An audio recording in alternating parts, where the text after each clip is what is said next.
everybody, welcome back to another edition of Crafting and Crime Daily, the show where I usually recap live trials, but this is the Saturday edition. So I wanted to talk to you a little bit more in depth today about the Chad Dowerman case. He is a gentleman, he's in his 30s. He lived with his wife and 3 boys and stepdaughter in a little town called New Richmond, Ohio. It's in Claremont County. It's southeast of Cincinnati, Ohio. On June 15th, last week, he murdered his 3 boys and injured his wife. Now, the first thing I wanted to play for you is the 911 call of a passerby that was flagged down by the stepdaughter. So here is that call. Emergency. There's a girl running down the street. She met her stepfather is killing everyone in her family. It's on the corner of where there's a body shop and the fire department. Do you know what road this is? Okay, what's your name? Give it into the fire department. What's your name? Do you know what road this is? Laura Lindell Road. What? It's Laura Lindell Road. Okay, and what did the female say to you? And she says that her stepfather is killing everybody in her house. I did. I'm on the phone with them right now. Did you say how or what was happening? I asked her to get in the car with me, and she said she couldn't leave her family. But I think she ran to the fire department. So she went to the fire station. What did she look like? She's probably a young teenager, probably like 16 maybe, with long blonde hair. And she has a black dog. Did she say anything about a baby? I don't know about no baby. She said she just couldn't leave her family. But I see a car running around. I'm sorry? Did you see anything from the house? So I drove down the road a little bit, so I was afraid that I was going to get shot myself since I interacted with her face-to-face. So I'm just about maybe 3 houses down. But she's waiting at the corner. I don't know what she's doing, but I kind of still see her in the corner. But I saw a car kind of came around and whipped around, so I'm not exactly sure if that's him or if he's chasing her or not. I'm sorry? What kind of vehicle was it? I saw it. It was like a gray. Did you see that car whip around? It's one of the fire department guys. Okay. I think maybe a fire department guy. It was a regular kind of Focus-looking gray car. Okay, we have help on the way. Thank you. Dark gray. Okay, all right. Call us back, okay, and steer. Very chilling, very chilling. Next thing I have to show you is the body cam footage. Now, I do want you to keep in mind that this involves children, that we're going to talk about today. It does involve children. When you see this body cam footage, 2 of the boys are on the front lawn. Those will be blocked out by black boxes. So where you see the black boxes, behind those black boxes are the bodies of the two of the boys. The other young boy was in the house. You will hear on this body cam footage, Mom screaming. She's obviously distraught. She's saying, "You took my life." How she's going to deal with this for the rest of her life, I can't even fathom. I can't fathom. Here is that body cam footage, and it's a little bit lengthy, but stick with it. It's very, very interesting because when the cops get to this location where he's at, he's just sitting there on the porch. So, and based on some other information that I found, I think this man, Chad Dowerman, had a drinking problem. So he may have been under the influence of alcohol. Whether he planned this thing ahead of time, we're not sure. But here's the body cam footage.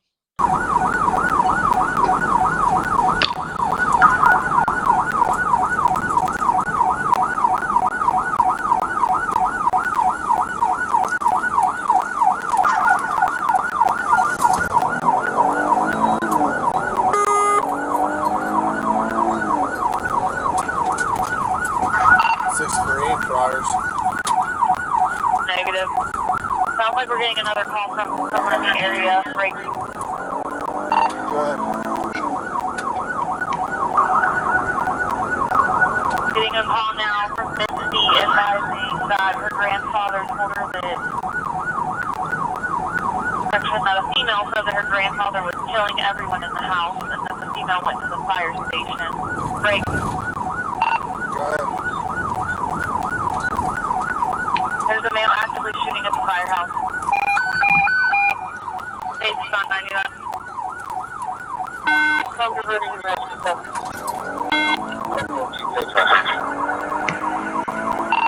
63, how many houses down from the firehouse is this?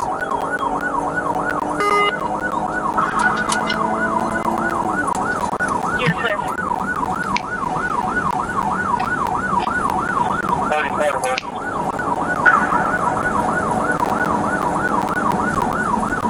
Supervisor's aware of this.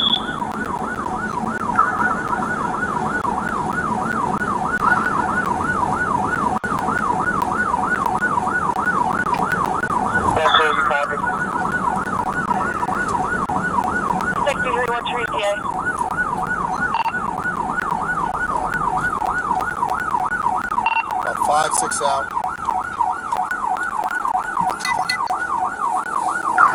Strong Liddell, Nicholsville. So the fire station is there, 5 to get inside.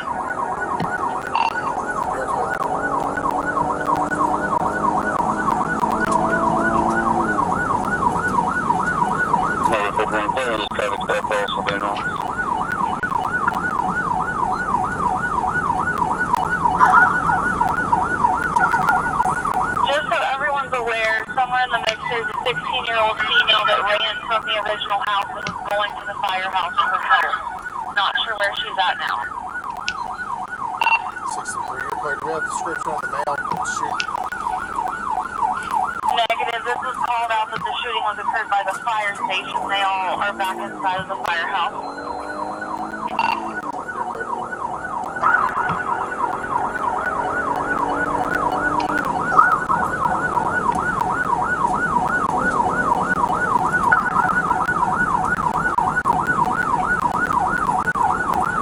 Traffic, your digital.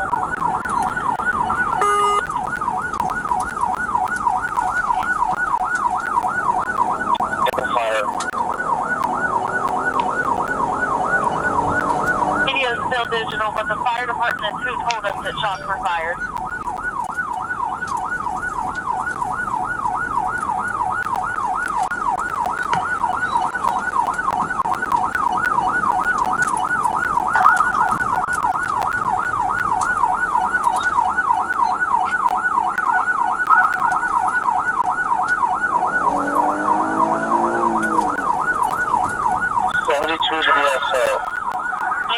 A male white green shirt, blue jeans on the front porch of 1965 Laurel. Talk around 63, 72, do you have traffic? Negative.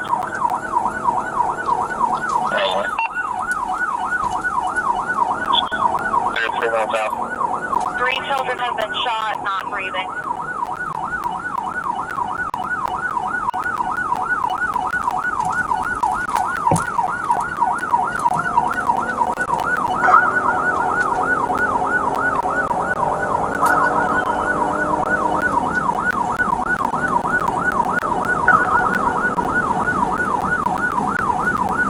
Additional call sounds like the shooter is the father of the children.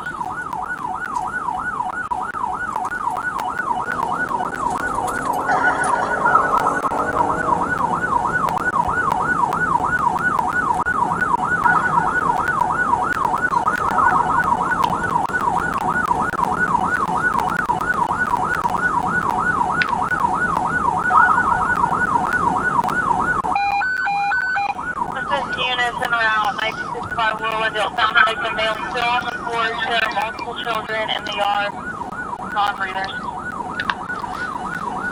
29, you're clear. On that now.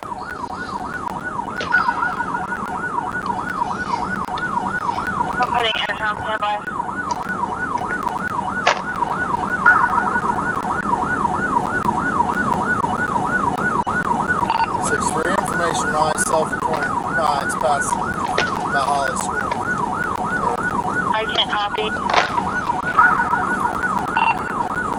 There'd be 370 in a second. Just give us 99.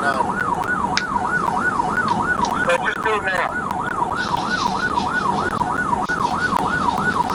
They said skip the back channel. Top one.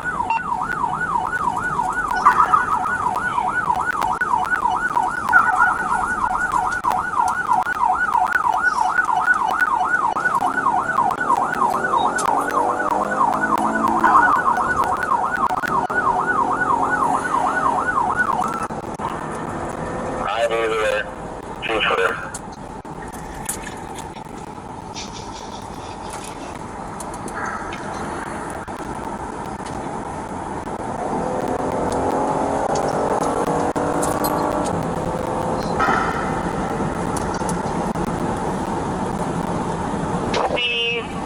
That went to the firehouse is advising them that the male shot the entire family. 2137. Your turn.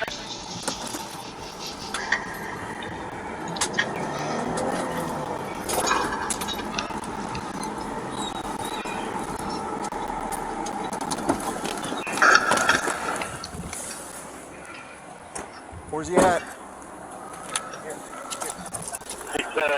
Shooter stand the porch. Get him right here. Right here. You got him on the porch. We've asked, that's the last place we've been told. You that show me your hands now! Stand up and walk towards us! Stand up now! Walk towards us! Stand up with your hands up!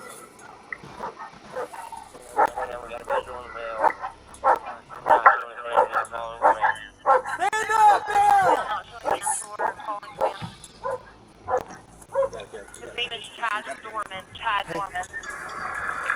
I know, but we can't hang it. First aid, he's not complying. You know, he's a shooter, shoot him. You gotta find cover first. We ain't no good if we ain't safe ourselves.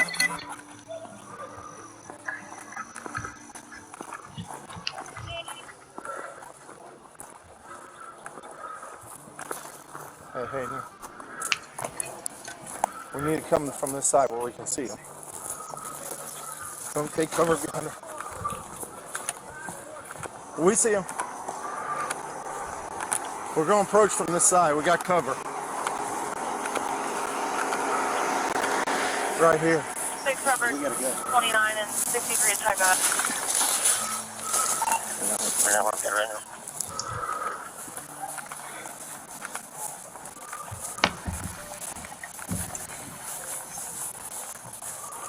Show us your fucking hands now! Stand up! Stand up! Stand up! Stand up now! Stand up! Stand the fuck up! Space and air clear, going to go ahead and fly whenever any unit's going to die. Get your hands up. Number 21. It's in there. There's people in the shooter. He's not complying. I got it. They have to show him and shoot him. Man, I ain't trying to hurt nobody. You can put me over. 63, we're 21. Get the EMS over here. Well, I'm big drugs in the clip, but I don't do drugs now. I'm sober. I'm not trying to fight you. Gatlin, 63. get your butt inside. Gatlin, get your butt inside. We on primary? 29, we got 3 main. Gatlin. 63, we're 21. Have EMS respond over here.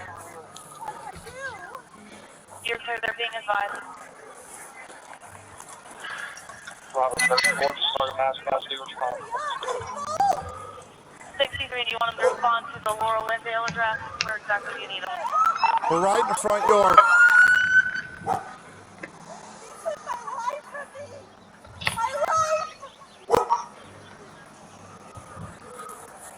What are you doing, man? Hey, are you copying all this? Can I roll over? I ain't gonna hurt you. I ain't gonna hurt You nobody. got anything on you? No, I ain't got nothing, man. Phone, that's it.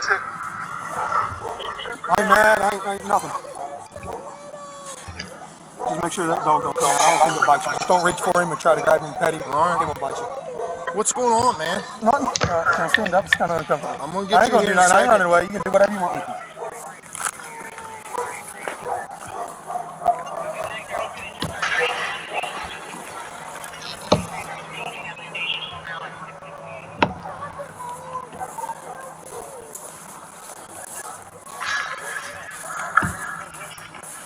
Here. You the only one else inside the house? What? You the only one else inside Yeah, the house? yeah. Sit down right here. My daughter, she ran over to the fire department. Sit down. It's my stepdaughter. Put him in the cage. This is look. This is look. This is look.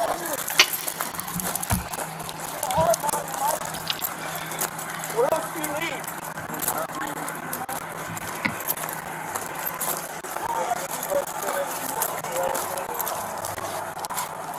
They're all being advised to contact two additional medics. There's also aircraft flying, but they need an LV and that's coming. Yeah.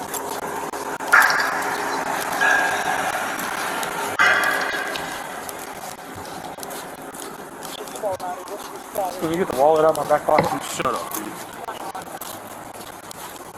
You had the right to remain silent, Kansas.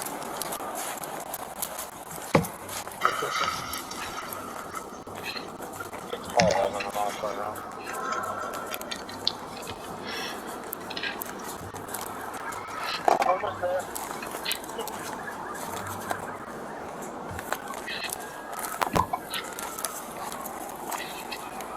Yeah, I did where Chief and Captain were.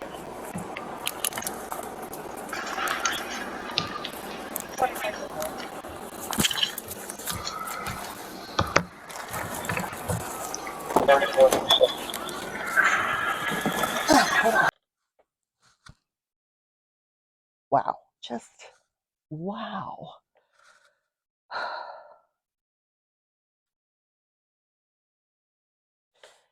So yesterday I told you that Chad Dorman, initially when his first appearance in front of a magistrate, he was in a full suicide vest thing and double handcuffs and was clearly sobering up enough to know that, realizing what he had done. And he was very, very emotional in court when the charges were explained to the magistrate and the prosecution asked for a $20 million bond.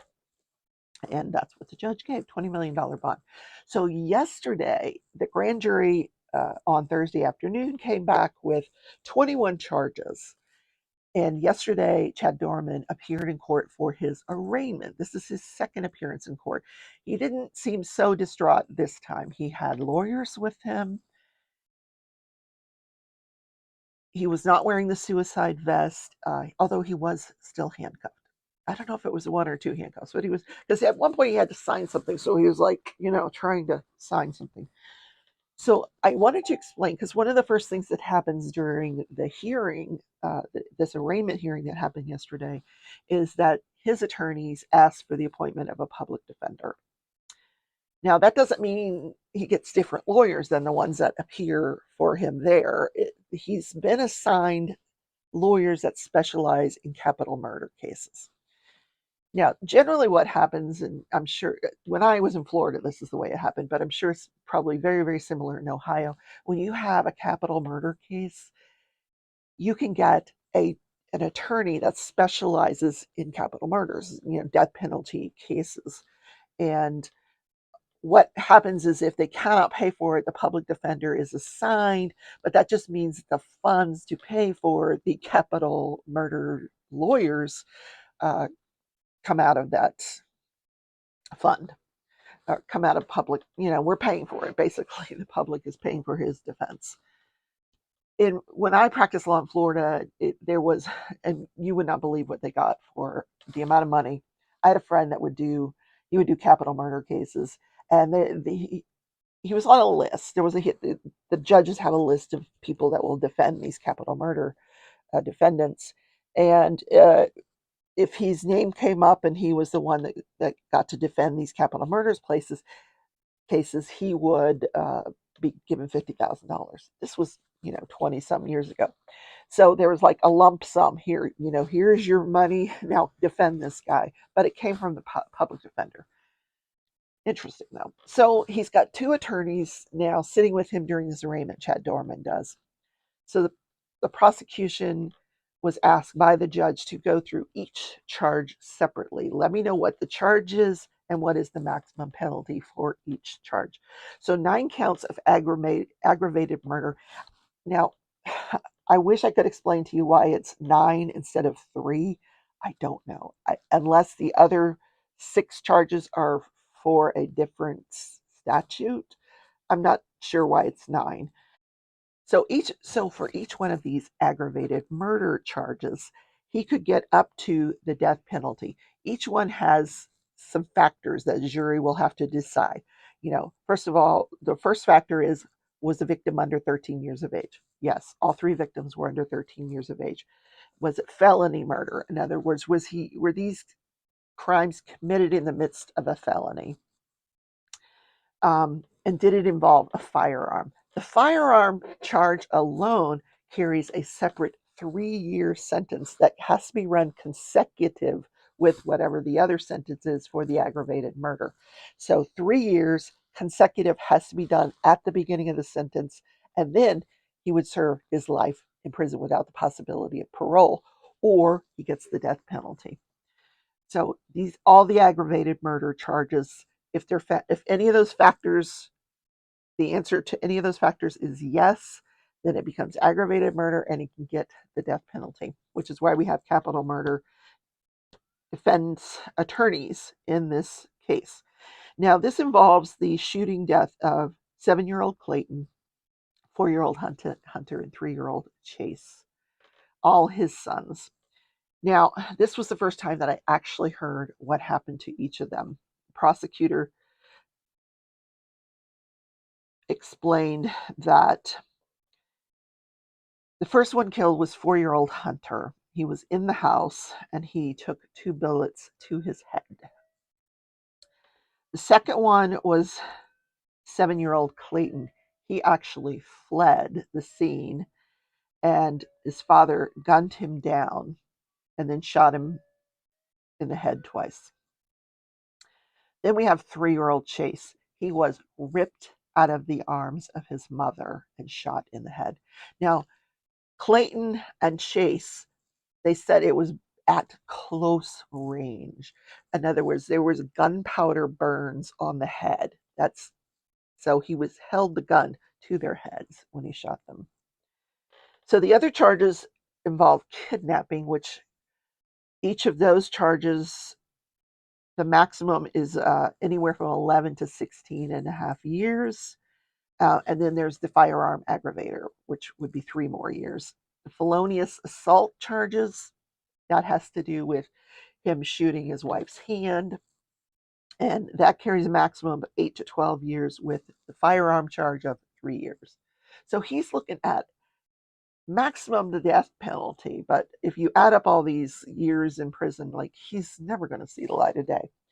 But he was asked to enter a plea and he pled not guilty, which I didn't expect anything other than that. And you're like, what? Anybody confessed? Yes, he probably did confess, but the lawyers are going to have to look at that confession, find out if it was freely and voluntarily given. Was there any enticement to get him to confess? Had they read him his Miranda rights? There's all kind of technicalities they got to make sure happen correctly before the jury someday gets to hear this confession. In any case, you would still want your client to plead not guilty because you don't want him to get the death penalty. You're trying to save his life. So the best you can hope for in a case like this is life without the possibility of parole for your client. So the next topic at this arraignment was bond. Now, previously I told you it had been set at $20 million. At this point, the judge changed it to no bond, and that we expected that's what would happen. No, he is not allowed to bond out. The next court date was set for July 5th at 11 a.m., and that is expected to be a pretrial hearing. It's more like a status conference, like where are we? Have you got, are you getting the discovery that you need? When do you anticipate we could try this case? That kind of thing. And then they'll set it for trial. This will be the assigned judge's first time to have everyone in front of him. That'll be July 5th. The The judge that sat at this arraignment is not the assigned judge. He assigned the judge during this hearing yesterday. And that will be the judge assigned to the case on July 5th. And they'll put a trial on his calendar. He'll put it on his calendar for trial. And then, it may get pushed back as we move forward. Maybe he's going to ask for a speedy trial. I doubt it. He's in jail. Where's he going to go? He doesn't have places to go, people to see. So it may get, the can might get kicked down the road again. So, but we will cover it on July 5th at 11 a.m. when that happens. That's only a week and a half away, isn't it? That's not very far from now, because I'm going to that crafting retreat, and yeah, it's not very far down the line. So I hope that this information was helpful to you. I will be following this case as it proceeds to trial down the line, and I will see you in the next episode of Crafting and Crime Daily. Bye, everybody.